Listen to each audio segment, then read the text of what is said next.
Hello दोस्तों, मैं Shahbaz great IQ में आप सभी का स्वागत करता हूं। साइंस के प्रीवियस ईयर की हम सीरीज़ चला रहे हैं। जिन्होंने नहीं देखी वो ज्वाइन कर सकते हैं। प्लेलिस्ट में आपको सारे प्रीवियस ईयर के पेपर्स मिल जाएंगे। आज भी हम पेपर्स के क्वेश्चन सॉल्व करेंगे साइंस के। अगर वीडियो अच्छी लगी तो लाइक ज़रूर करना, कोई डाउट हो तो कमेंट भी करना। स्टार्ट करते हैं अपने पहले क्वेश्चन की तरफ से। पहला क्वेश्चन क्या कहता है यहाँ पे, जो पादप होता है उसकी कोशिका भित्ति जो होती है यानी सेल वॉल जो होती है प्लांट्स की, वो किसकी बनी होती है? तो सेल वॉल जो होती है यहाँ सेल्यूलोज की बनी होती है प्लांट की। ठीक है, सेल वॉल जो होती है वो सेल्यूलोज की बनी होती है। नेक्स्ट क्वेश्चन की तरफ चलते हैं। हीरे का जो डायमंड होता है उसका इन्होंने पूछा है कि रिफ्रैक्टिव इंडेक्स जो होता है वो कितना होता है, अपवर्तनांक जो होता है वो कितना होता है हीरे का। ठीक है, तो अगर हम बात करें हीरे की तो 2.42 होता है यहाँ पे। ठीक है, हीरे का 2.42 होता है। ठीक है, तो ऑप्शन नंबर बी हो जाएगा। ग्लास का अगर पूछे तो 1.5 समथिंग होता है। ठीक है, ग्लास का। आगे चलते हैं नेक्स्ट क्वेश्चन की तरफ।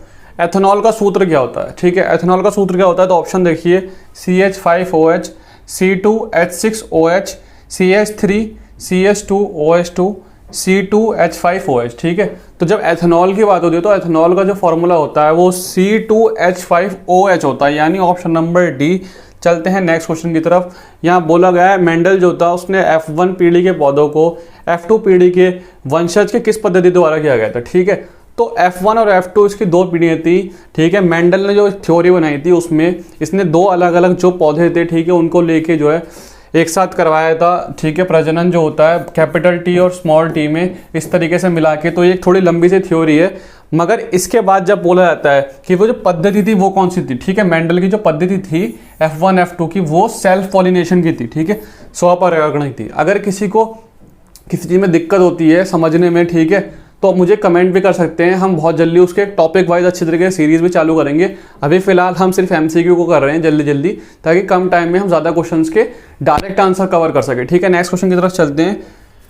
टार्ट्रिक जो एसिड होता है वो किसका एक घटक होता है? ठीक है, किसका कॉम्पोनेंट होता है यहाँ पे? तो बेकिंग सोडा जो होता है उसका कॉम्पोनेंट होता है ये। आगे चलते हैं नेक्स्ट क्वेश्चन की तरफ। विद्युत तापन उपकरणों में से सामान्यतः किसका यूज़ किया जाता है? ठीक है, कौन से ऐसा एलिमेंट है, कौन सा ऐसा डिवाइस है जो यूज़ किया जाता है हीटिंग के लिए? तो नाइक्रोम जो होता है, नाइक्रोम मोस्टली सबसे ज़्यादा यूज़ किया जाता है हीटिंग के लिए। ठीक है, प्रेस वगैरह जो होती है उसमें भी नाइक्रोम को यूज़ किया जाता है। ठीक है, तो नाइक्रोम का यूज़ किया जाता है, ऑप्शन नंबर ए। आगे चलते हैं। दिए गए विकल्प में तापमान पर ध्वनि की जो गति, साउंड की जो स्पीड होती है वो मैक्सिमम किस में होती है? देखो, पहले तो मैं आपको बता दूं, सबसे ज़्यादा साउंड की स्पीड सॉलिड में होती है। ठीक है, उसके बाद लिक्विड में होती है। ठीक है, उसके बाद यहाँ पे गैस में होती है।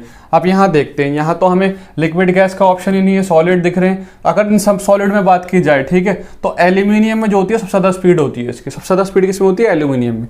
चलते हैं नेक्स्ट क्वेश्चन की तरफ। सेरिबेलम जो होता है, ठीक है, सेरिबेलम जो होता है हमारा यहाँ पे, ठीक है, जिसको हिंदी में अनुमस्तिष्क भी बोलते हैं। अनु, ठीक है, अनुमस्तिष्क, मस्तिष्क जो होता है अनु, ये भी बोलते हैं हम सेरिबेलम को। ठीक है, तो इसने बोला है कि इसका संबंध किससे होता है? इसका मोस्टली जो संबंध जो है वो ऐसी क्रियाओं से होता है जो हमारी इच्छा से रिलेटेड होती है। ठीक है, अब भूख प्यास लगना का अनुभव करना वो तो हमारी इच्छा से नहीं होता, वो अपने आप फील होता है। ठीक है, सोचना बैठे बैठे कंट्रोल तो हम उसको नहीं कर सकते। ठीक है, अगर हम बोले कि नहीं सोचना कुछ भी तो कोई दिमाग में कोई थॉट नहीं आएगा, थॉट तो आते ही आते हैं। ठीक है, और अनैच्छिक क्रियाएं तो होती ही हैं जो हमारी इच्छा के बिना हो। तो इन तीनों में नहीं होगा। इसका डायरेक्ट संबंध किससे होगा? मांसपेशियों में समन्वय। नेक्स्ट क्वेश्चन की तरफ चलते हैं अपने। किसमें बहुत सामान्य आंखें जो होती हैं, ठीक है, जो वास्तव में केवल आंखों के धब्बे होते हैं जो प्रकाश का पता लगाते हैं? ठीक है, जो प्रकाश का पता लगाते हैं कौन से होते हैं? तो प्लेनेरिया होते हैं। वो प्लेनेरिया होते हैं जो प्रकाश का पता लगाते हैं। तो चलते हैं। 200 ग्राम वस्तु है, ठीक है, 200 ग्राम किसी का द्रव्यमान है, 200 ग्राम द्रव्यमान वाली वस्तु, 200 ग्राम, 10 जूल की गतिज ऊर्जा है। ठीक है, काइनेटिक एनर्जी कितनी दे रखी है इसमें? 10 दे रखी है। ठीक है, और 200 ग्राम का द्रव्यमान दे रखा है। मास कितना दे रखा है इसका? मास 200 ग्राम। ठीक है, और क्या बोल रहे हैं? ये बोल रहे हैं कि इसका संवेग यानी मोमेंटम निकालना है। ठीक है, मोमेंटम फाइंड करना है। यहाँ पे हमें मोमेंटम को किसे शो करते हैं? पी से। और ये होता कितना है? m इंटू वी होता है। मास तो दे रखा है, वी नहीं पता चल रहा, वी निकालना है हमें। ठीक है, वी कैसे निकालेंगे? काइनेटिक एनर्जी का फॉर्मूला क्या होता है यहाँ पे? काइनेटिक एनर्जी का फॉर्मूला होता है हाफ mv²। ठीक है, काइनेटिक एनर्जी कितनी रखी है? 10, हाफ एज इट इज रहेगा यहाँ पे। मास कितना रखा है? 200 ग्राम। 200 ग्राम का मतलब क्या होता है? 2 kg। ठीक है, 0.2 kg हो जाएगा यहाँ पे, इंटू v²। पॉइंट अगर हटाओगे यहाँ तो नीचे 10 आ जाएगा, 2 से 2 कट जाएगा, 10 यहाँ जाएगा, तो v² की वैल्यू कितनी आ जाएगी? v² की वैल्यू आ जाएगी 100। ठीक है, जब v² की वैल्यू 100 आ जाएगी, v की वैल्यू कितनी आ जाएगी? 10।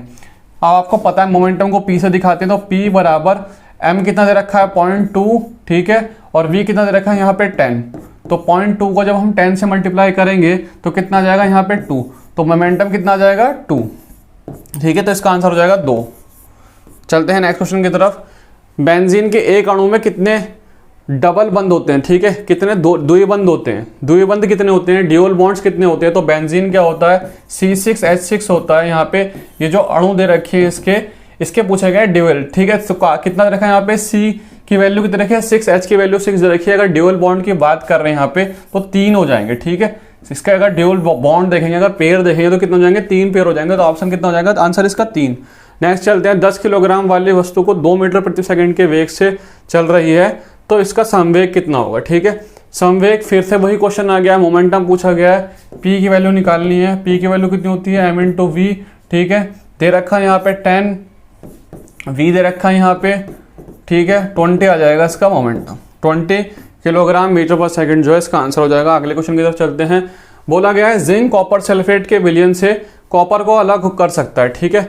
तो फिर जो है क्यों करता है ऐसा, जिंक जो है कॉपर से अलग क्यों कर देता है, कॉपर सल्फेट से विलयन को, ठीक है, क्योंकि जिंक जो होता है वो हमेशा कॉपर की कंपैरिजन में ज़्यादा क्रियाशील होता है, ठीक है, जल्दी रिएक्ट करता है, तो बहुत ज़्यादा रिएक्टिव होता है, तो कॉपर की तुलना में जो है अधिक क्रियाशील होता है, इसीलिए जिंक कॉपर सल्फेट के विलयन से कॉपर को अलग कर देता है, ठीक है। चलते हैं नेक्स्ट क्वेश्चन की तरफ। आधुनिक आवर्त सारणी में परमाणु संख्या 19 से 36 तक, ठीक है, उसके जो तत्व होते हैं वो किस आवर्त में होते हैं, कौन से पीरियड में होते हैं, ठीक है। इस तरीके से हमारे जो पीरियड होते हैं ये आवर्त सारणी में, तो 19 से लेकर हमारे 19 पे क्या होता है पोटेशियम होता है, 19 से लेकर 36 तक, 36 पे क्या होता है हमारे क्रिप्टॉन, ठीक है, क्रिप्टॉन होता है यहाँ तक।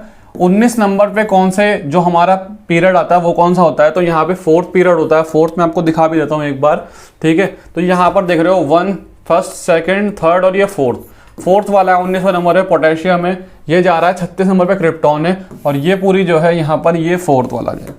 अगले क्वेश्चन की तरफ चलते हैं। पानी के 340 ग्राम विलयन में 60 ग्राम साधारण नमक है, ठीक है, द्रव्यमान प्रतिशत बताना है विलयन की सांद्रता का, ठीक है।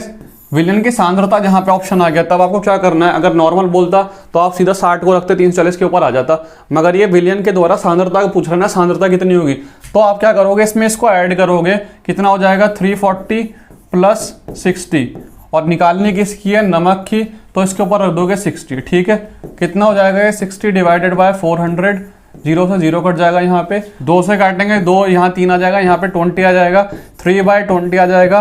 निकालना है परसेंटेज में मल्टीप्लाई कर देंगे, परसेंटेज यानी 100 से, जब भी परसेंटेज निकालते हैं 100 से मल्टीप्लाई कर देते हैं। 20 से काटेंगे तो कितना आ जाएगा 5 को 3 से मल्टीप्लाई करेंगे तो कितने परसेंट आ जाएगा 15%, ऑप्शन नंबर ए। अगले क्वेश्चन की तरफ चलते हैं। के कोश में आने वाले अधिकतम इलेक्ट्रॉन की संख्या कितनी होती है, ठीक है। तो यहाँ पर जो शेल्स होती हैं, ठीक है, अलग अलग होती हैं, K, L, M, N, ठीक है, सब में कितने कितने होते हैं। यहाँ पे इलेक्ट्रॉन आपको पहले बता चुका हूँ, फॉर्मूला होता है 2n² जो होता है, ठीक है। यहाँ पे n की वैल्यू 1 पुट करेंगे, 1 का स्क्वायर 1 × 2 2 हो जाएगा, 2 पुट करेंगे 2 का स्क्वायर 4 × 2 8 हो जाएगा, 3 पुट करेंगे 3 का स्क्वायर 9 × 2 यहाँ पे 18 हो जाएगा, 4 पुट करेंगे 16 × 2 32 हो जाएगा, ठीक है। यहाँ पूछी किसकी K की पूछी गई है तो 2 हो जाएगा, L की पूछा तो 8 होता, M की 18 और N की 32 हो जाता। आगे क्वेश्चन की तरफ चलते हैं। मानव शरीर की अस्थि कोशिकाएं को हार्ड मैट्रिक्स, ठीक है, जो बोन होती हैं वो सबसे ज़्यादा मजबूत क्यों होती हैं, हार्ड क्यों होती हैं, क्यों उसकी बनी, किस चीज़ से बनी होती हैं ये हड्डियां जो होती हैं, तो ये हमारे कैल्शियम और फास्फेट से बनी होती है, तभी ज़्यादा इतनी मजबूत होती हैं। तो ऑप्शन नंबर डी कैल्शियम और फास्फेट हो जाएगा। जल तत्व के परमाणु भार बढ़ते क्रम में व्यवस्थित करना है, ठीक है, तो बीच में होने वाले तत्व के परमाणु भार अन्य 2 तत्वों के परमाणु भार का लगभग औसत प्राप्त होता है। ये बोल रहे हैं कि यहाँ पर एक परमाणु इस तरीके से है, यहाँ पे 3 तत्व हैं, ठीक है, इन दोनों को, इस वाले को, फर्स्ट वाले को और थर्ड वाले को जब हम ऐड करते हैं तो जो उसका एवरेज आएगा वो बीच वाला आएगा, सेकंड वाला, ठीक है। तो उसने ये पूछा है कि इनमें से जो मेंडलीव है, न्यूलैंड, डावर्नियर और न्यूटन जो है, इनमें से जो है किसने इसके ऊपर दिया था, ठीक है। तो 3 के ऊपर यहाँ पे 3 बॉन्ड दे रखे ना, ट्रायड्स हो जाएगा ये, ट्रायड्स, ठीक है। ट्रायड्स के ऊपर डावर्नियर ने दिया था, अपनी जो टेबल बनाई थी, ठीक है, पीरियोडिक टेबल, वो डावर्नियर ने बनाई थी। क्लियर हो गया यहाँ तक, ठीक है। अब इसके एग्जाम्पल देखिए, यहाँ लिथियम है, लिथियम, सोडियम, पोटेशियम, इसका एटॉमिक दे रखा है यहाँ पे, एटॉमिक मास, ठीक है, 7 लगभग 7 होता है लिथियम का, और यहाँ पे 39 पॉइंट समथिंग यहाँ दे रखा है, ठीक है, 39 मान लो पोटेशियम का। लिथियम, सोडियम, पोटेशियम इन्हें दे रखे हैं, 3 तत्व दे दे ट्राइहार्ड्स इनका, ठीक है। यहाँ पे लिथियम का 7 है, पोटेशियम का 39 है, कितना हो जाएगा 46, डिवाइड करेंगे 2 से जो इसका एवरेज होगा 23, वो आ जाएगा सोडियम का। तो यही ट्राइहार्ड्स थे जो डाबर्नियर ने अपनी पीरियोडिक टेबल में दिए थे। नेक्स्ट क्वेश्चन की तरफ चलते हैं। प्रतिबल का प्रभाव निम्नलिखित में से किस पर निर्भर करता है, ठीक है। स्ट्रेस जो होता है, ठीक है, स्ट्रेस जो होता है ये हमारा होता है कि जितना फोर्स लगा रहे हैं हम, फोर्स, ठीक है, फोर्स जो लग रहा है वो कितने एरिया पे लगता है, ठीक है, कितने एरिया पे फोर्स लग रहा है। तो इसका जो प्रभाव होता है वो क्षेत्रफल यानी एरिया से होता है, हमारा ऑप्शन नंबर डी। चलते हैं आगे क्वेश्चन की तरफ। यहाँ क्वेश्चन क्या पूछ रहा है कि एक वस्तु है 4 सेकंड में 25 मीटर और अगले 2 सेकंड में 15 मीटर की यात्रा तय करती है, तो average speed, velocity, average speed निकालने यहाँ पे, ठीक है। तो डिस्टेंस कितनी दे रखी है, दोनों 25 और 15, 40 डिस्टेंस दे रखी है और कितने टाइम दे रखा है यहाँ पे 6। तो डिवाइड कर देंगे, speed is equal to distance upon time होता है, डिस्टेंस रख दिया हमने 40, ठीक है, स्पीड हमारी आ जाएगी यहाँ से जब डिवाइड करेंगे तो कितना आ जाएगा इसको 6.66 मीटर पर सेकंड। आगे चलते हैं नेक्स्ट क्वेश्चन की तरफ। यहाँ बोला गया एक दुकान ने एक माह में 250 यूनिट ऊर्जा खर्च की है, ठीक है, 250 यूनिट खर्च किए, उपयोग किया है, तो उसकी एक जो उपयोग किए गए जूल है, ठीक है, जूल में हमें निकालनी है, जूल कितना होगा। तो जो एक यूनिट होता है ना, एक यूनिट आपका, एक यूनिट वो कितना होता है 1 किलोवाट पर आवर, ठीक है। और 1 किलोवाट पर आवर जो होता है वो कितना होता है 3.6 इंटू 10 की पावर 6, 3.6 इंटू 10 की पावर 6 जूल होता है, ठीक है, 1 किलोवाट। अब देख कितना रखा है यहाँ पे 250 जूल दे रखा है, तो 250 को मल्टीप्लाई कर देंगे 3.6 इंटू 10 की पावर 6 से मल्टीप्लाई कर देंगे तो हमारा जूल में आंसर आ जाएगा, ठीक है, जो कि होगा 9 इंटू 10 की पावर 8 जूल। आगे चलते हैं नेक्स्ट क्वेश्चन की तरफ। यहाँ बोला गया है एक्वा सिलिकॉन जो होता है ना, एक ऑफ सिलिकॉन, वो किस रूप से जाना जाता है। तो एक्वा सिलिकॉन को मेंडलीफ ने इसका नाम दिया था एक्वा सिलिकॉन, ये जर्मेनियम को ही एक नाम है, जर्मेनियम को ही एक्वा सिलिकॉन कहा जाता है, ठीक है। तो ये कुछ क्वेश्चंस थे जो लास्ट ईयर आए थे। वीडियो अगर अच्छी लगती है तो आपको लाइक कर सकते हैं, चैनल को सब्सक्राइब कर सकते हैं। मिलते हैं नेक्स्ट वीडियो में, तब तक के लिए bye, all the best, take care.